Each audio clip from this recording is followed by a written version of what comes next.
Hello and welcome back to another video on this channel.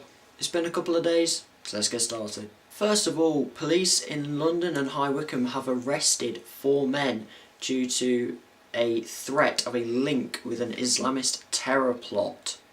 Now I must stress, nothing has yet been confirmed and nothing is set, but they are being held in custody with a possible link to a jihadist Islamic group or a terrorist plot kind of idea in the area, with an idea of an attack on the UK.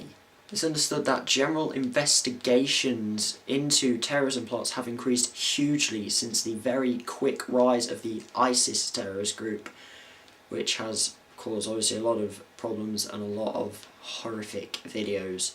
So we don't know again if these 4 people are actually linked, but if they are, then good job, police.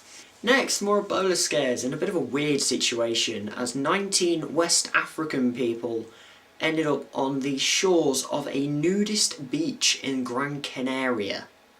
Now, that may not seem weird, but obviously Ebola scares. West Africa has been pretty much the most affected area for Ebola, and 3 people confirmed that they were from the Guinea and Sierra Leone area, and most of the Africans were showing signs and symptoms of having Ebola. On their arrival, they were met by Red Cross workers in Gran Canaria who gave them masks, food and water, and no people were allowed within 50 metres of them just in case they actually had Ebola. But it has now come out and been confirmed that the Gran Canaria government, well, we can listen to them, but we don't know if this is true, that they have said that none of the people actually had Ebola. They've all been checked out, although 4 are in hospital currently, and the others are in a holiday resort waiting to be sent back to Africa, which is not what they wanted. They were actually trying to find a new life in Spain. So you can see where they're coming from, but the threat was too big for Gran Canaria, so I'd say they're doing the right thing.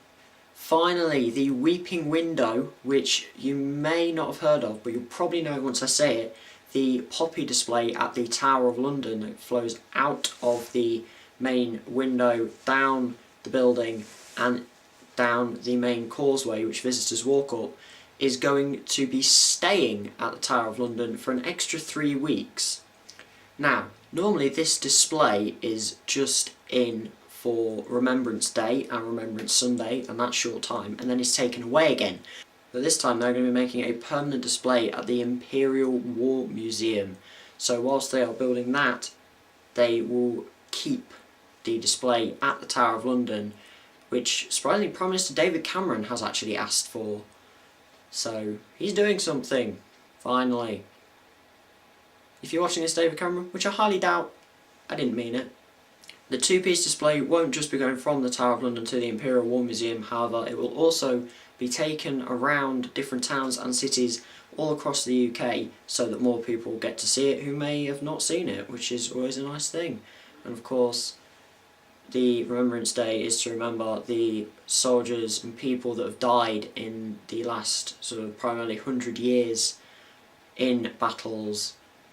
So obviously thoughts always go out to family and friends of the fallen soldiers, and may we never forget that what happened on some fateful days.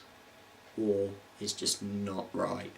It's never the answer. It never resolves anything, to be honest. So it's good and also quite sad.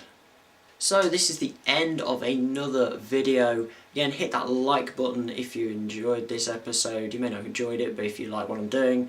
And also hit that subscribe button, that's really helpful for me to try and grow this channel. And as always, thanks for watching.